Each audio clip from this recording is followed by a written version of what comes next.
Hello friends, अनक्लेक्स सोंडर्स अपन theory classes study कर रहे थे। अनक्लेक्स 9th एडिशन जो लेटेस्ट एडिशन है अभी, यूनिट नंबर 6 चल रही है अपनी, और चैप्टर नंबर आज अपन स्टडी करेंगे चैप्टर नंबर 31। 30 चैप्टर अब तक हो चुके हैं। आज अपन 31 जो चैप्टर है वो कंप्लीट स्टडी करेंगे। पीडियाट्रिक डिसऑर्डर चल रहे थे अपने, तो आज अपन हेमाटोलॉजिकल जो प्रॉब्लम्स है, हेमाटोलॉजिकल जो डिसऑर्डर है वो अपन स्टडी करेंगे। First one, sickle cell anaemia. Very very important, बहुत इंपॉर्टेंट है, यहाँ से क्वेश्चन बनते हैं एग्जामिनेशन में। डेफिनेशन की बात करें तो sickle cell anaemia is a haemoglobinopathy, जो कि हीमोग्लोबिन की डिजीज है, in which normal haemoglobin HbA is replaced by sickled haemoglobin HbS। Normal haemoglobin कौन सा होता है? Haemoglobin A। जब ये रिप्लेस्ड हो जाता है, जब ये कन्वर्ट हो जाता है HbS में, तो this one is the sickled haemoglobin. ठीक है, अब ये प्रॉब्लम क्रिएट करेगा। अब ये डिजीज वाला हीमोग्लोबिन है।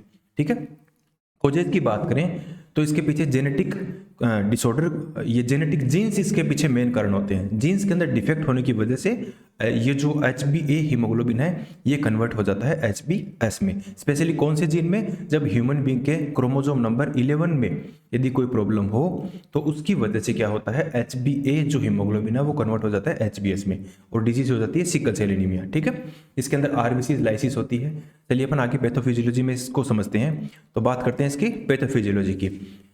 तो सबसे पहले क्या होता है, ड्यू टू जीन्स म्यूटेशन। जब जीन में म्यूटेशन होता है, यानी कि क्रोमोसोम नंबर 11 में कोई प्रॉब्लम होती है, म्यूटेशन होता है, परिवर्तन होता है, जिसकी वजह से आरबीसी जो है, आरबीसीज टेक ऑन क्रिसेंट से शेप। क्रिसेंट का मतलब होता है आरबीसी क्या होगा, ये शेप हो जाएगी आरबीसी की, हंसियाकार हो जाएगी। नॉर्मल आरबीसी की शेप क्या होती है? This one is the normal shape of A RBC. ये नॉर्मल शेप होती है, और जब ये इस क्रोमोसोम में प्रॉब्लम होती है तो आरबीसी क्या होगी, क्रिसेंट शेप में कन्वर्ट हो जाएगी। दिस सिकल्ड शेप आरबीसी, ये जो सिकल्ड शेप आरबीसी है shorter life span. Generally life span कितना होता है? 120 डेज होता है। लेकिन अब क्योंकि ये क्रिसेंट शेप, अल्टर्ड शेप हो चुकी है आरबीसी की, जीन्स में परिवर्तन होने की वजह से, leading to frequently RBC breakdown. अभी आरबीसी क्या होगा, जल्दी टूटेगी, फ्रेजाइल हो जाएगी आरबीसी। ठीक है, और बार बार यदि आरबीसी टूटेगी तो ये ब्लड वेसल्स में भी इकट्ठी होगी, वहां पर जमाव होगा, causing to blockage. Blood vessels में क्या होगा, ब्लॉकेज होगा, and decrease oxygen supply to the tissues. उसकी वजह से प्रॉपर आरबीसी में जो ब्लड है उसमें ब्लड सप्लाई नहीं हो पाएगी, ब्लड के अंदर जो ब्लड वेसल्स है उनमें ब्लड सप्लाई नहीं हो पाएगी, और उसकी वजह से क्या होगा, ऑक्सीजन डिप्राइवेशन होगा। ठीक है, so this is the pathophysiology of sickle cell anaemia. Types की बात करें, टाइप्स ऑफ क्राइसिस। अब देखिए, इस कंडीशन को अपन ने क्या बोल दिया, क्राइसिस बोल दिया। क्यों? क्योंकि ये पर्टिकुलर क्या है, टिश्यूज है। इन टिश्यूज में ये कोई पर्टिकुलर आर्टरी आ रही है। ठीक है, ये आर्टरी क्या कर रही है, यहाँ पर ब्लड सप्लाई कर रही है प्रॉपर टिश्यूज के अंदर। अब आरबीसी यहाँ पर क्या हो गई, सिकल शेप होकर के डेड हो गई, तो प्रॉपर ब्लड सप्लाई नहीं हो पाएगा, और यहाँ तक क्या नहीं पहुंचेगी, ऑक्सीजन नहीं पहुंचेगी। तो इस कंडीशन को अपन ने क्या बोल दिया, क्राइसिस, सिकल सेल क्राइसिस बोल दिया। अब देखिए, अब होगा क्या इसकी वजह से, दो प्रकार की क्राइसिस होगी। एक तो vaso occlusive crisis, first one is vaso occlusive crisis. Vaso नाम से पता चल रहा है ब्लड वेसल्स में, ओक्लूसिव मतलब रुकावट, बाधा, ऑब्स्ट्रक्शन, ऑब्स्ट्रक्शन। ठीक है, और क्राइसिस मतलब प्रॉब्लम हो रही है इसकी वजह से। तो वेजो ओक्लूसिव क्राइसिस क्या है, blockage of blood vessels by sickled RBC leading to pain and organ damage. जो डेड आरबीसीज हैं उनकी ब्लॉकेज की वजह से प्रॉपर जो आगे के टिश्यूज है वहां पर ब्लड सप्लाई नहीं हो पा रही, इसकी वजह से क्या हो रहा है, सीवियर पेन होगा इंडिविजुअल को। अब जहां जहां की आर्टरी के अंदर ब्लॉकेज होगा उन जगह पर क्या होगा, सीवियर ब्लड सप्लाई नहीं हो पाएगी और वहां पर सीवियर पेन होगा। ठीक है, तो एक तो होगा ये। दूसरा, सिक्वेस्ट्रेशन क्राइसिस का मतलब क्या होता है, spleen trap large number of sickled RBC. Spleen के अंदर बड़ी अमाउंट में, क्योंकि स्प्लिन के अंदर 200 to 300 ml ब्लड इकट्ठा होता है, वहां से निकलता है।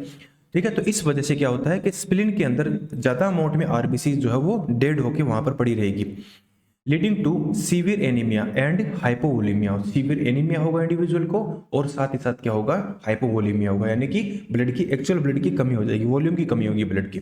ठीक है, तो ये दो प्रकार की क्राइसिस अपने को देखने को मिलेगी। एग्जाम्पल ऑफ ब्लॉकेज, अब देखिए एग्जाम्पल ऑफ ब्लॉकेज इफेक्ट। जिस आर्टरी में, जहां जहां की आर्टरी में ब्लॉकेज होगा, आर्टरी में आरबीसीज डेड होगी और वहां पर ब्लॉकेज होगा, उन जगह पर, पर्टिकुलर जगह पर अपने को सीवियर पेन होगा। ठीक है, तो सबसे पहले अपन बात करें अब्डोमिनल अरोटा में जो ब्लड वेसल्स है, अब्डोमिनल अरोटा जो है ब्लड वेसल्स, इसमें यदि ब्लड आरबीसीज यदि डेड होगी तो उस कंडीशन में अब्डोमिनल पेन होगा, सीवियर एब्डोमिनल पेन होगा। क्यों? क्योंकि एब्डोमेन में सप्लाई होने वाली आर्टरी यानी कि एब्डोमिनल अरोटा उसमें क्या नहीं हो रहा है, प्रॉपर ब्लड सप्लाई नहीं हो रही है, तो वहां पर पेन होगा। वहीं अपन बात करें बोन मेरो ब्लड वेसल्स, जो बोन मेरो को सप्लाई होने वाली ब्लड वेसल्स है उनमें यदि ब्लॉकेज होगा तो बोन में पेन होगा। और एक्सट्रीमिटीज हाथ पैर की जो ब्लड वेसल्स है वहां पर यदि सप्लाई होने वाली जो आर्टरी है उनमें यदि ब्लड ब्लॉकेज होगा तो उसकी वजह से क्या होगा, सीवियर लिम्ब पेन, हाथ पैर में सीवियर पेन होगा। ठीक है, तो ये अपने को ध्यान रखना है, इंपॉर्टेंट है। डायग्नोस्टिक टेस्ट की बात करें तो सिकल सेल एनीमिया को डायग्नोस करने के लिए टेस्ट किया जाता है जिसे अपन बोलते हैं sickle turbidity test, sickle dex जिसको अपन बोलते हैं, use to detect sickled haemoglobin in blood vessels. Blood के अंदर जो ब्लड वेसल्स के अंदर जो ब्लड है उस ब्लड में सिकल्ड जो आरबीसी है, सिकल्ड शेप की जो आरबीसी है उसको पता लगाने के लिए सिकल्ड टर्बिडिटी टेस्ट किया जाता है। ठीक है, चलिए इंटरवेंशंस की बात करें तो सबसे पहले मेंटेन हाइड्रेशन, क्योंकि यहाँ पर क्या हो रहा है, हाइपोवोलेमिया हो रहा है, एक्चुअल ब्लड की कमी हो रही है, एनीमिया हो रहा है, तो इसकी वजह से अपन क्या करेंगे, हाइड्रेशन मेंटेन करेंगे। Prevent sickling by improving circulation, जिसकी वजह से थोड़ा ब्लड सर्कुलेशन बढ़े। पेन मैनेजमेंट करेंगे, क्योंकि पेन हो रहा है इसलिए अपन क्या कर सकते हैं, एनाल्जेसिक भी दे सकते हैं पेन को रिलीव करने के लिए। Then high calorie high protein diet देंगे to support overall health recovery. चलिए नेक्स्ट डिजीज है आज की, दैट इज हीमोफीलिया। हीमोफीलिया क्या है? Haemophilia is a bleeding disorder, एक प्रकार का ब्लीडिंग डिसऑर्डर है that occurs due to deficiency of specific clotting factor. Clotting factor जो थक्के जमाने वाले जो फैक्टर्स हैं उनकी कमी की वजह से ब्लीडिंग होती है इंडिविजुअल को, दैट इज हीमोफीलिया। कौन सा फैक्टर अपन आगे बात करेंगे। कॉजेज एंड कैरेक्टरिस्टिक्स की बात करें, what are the main causes. It is an X linked recessive disorder, ये रेसेसिव डिसऑर्डर है, ठीक है, डोमिनेंट डिसऑर्डर नहीं है, रेसेसिव डिसऑर्डर है। Then deficiency of specific clotting factor leads to impaired blood clotting, इसकी वजह से पर्टिकुलर ब्लड जो क्लोटिंग फैक्टर है उसकी कमी होगी और उसकी वजह से क्या होगा, इंडिविजुअल को ज्यादा ब्लीडिंग होगी, ब्लीडिंग टेंडेंसीज होगी। यहाँ पे टाइप्स की बात करें दो प्रकार का होता है हीमोफीलिया, एक तो हीमोफीलिया ए, दूसरा haemophilia B.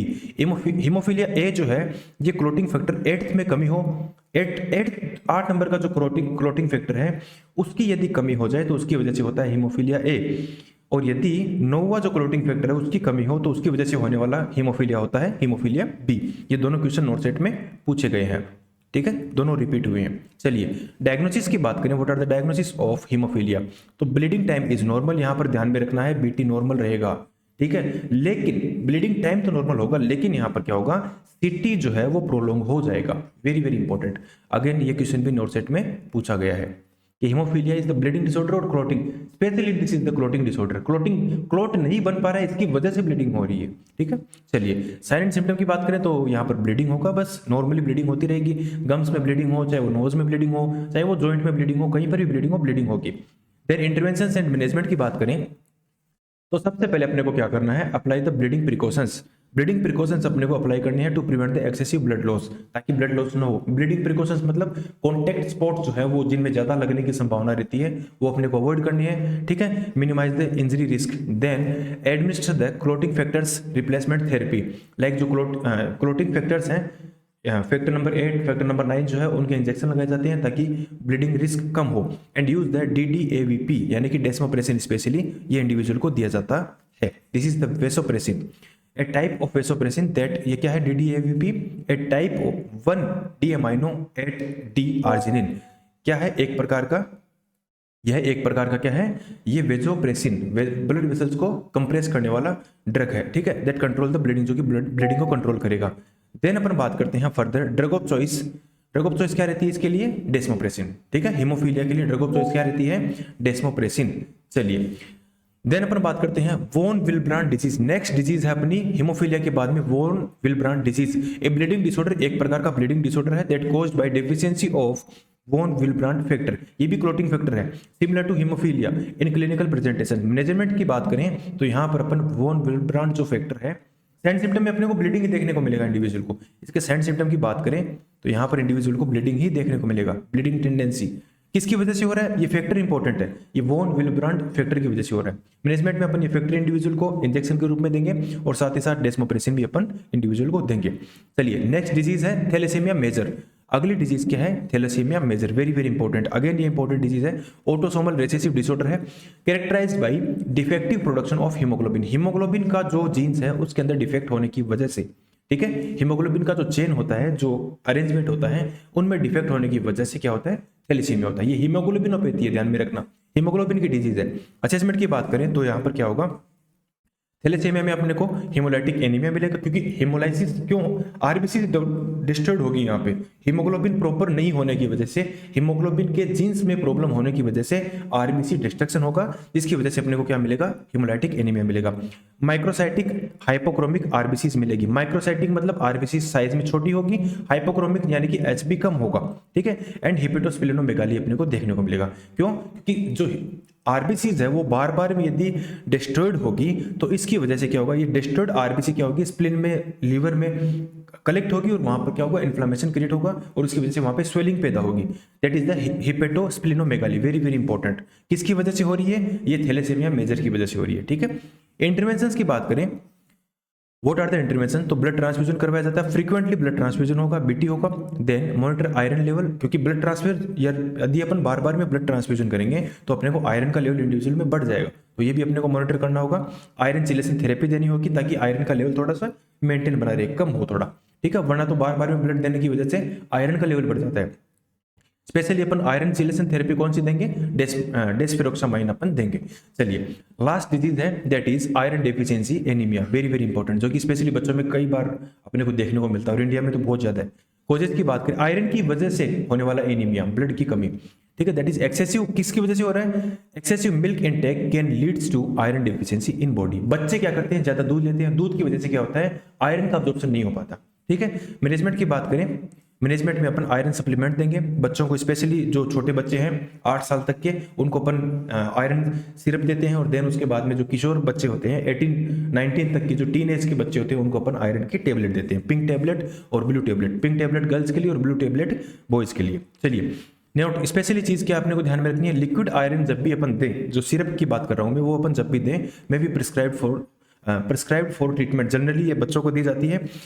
Liquid iron should be taken using a straw to prevent teeth staining. ये बच्चों के दांत पीले कर देती है, इसलिए बच्चों को स्ट्रो डाल करके, जो पाइप होती है वो डाल करके पिलाई जाती है, ठीक है, ओरली, और तुरंत उसको पानी पीने के लिए बोला जाता है। Teeth should be brushed after administer. जब जब ये जो आयरन की सिरप ली जाती है, तुरंत उसके बाद में टीथ क्लीन करने होते हैं।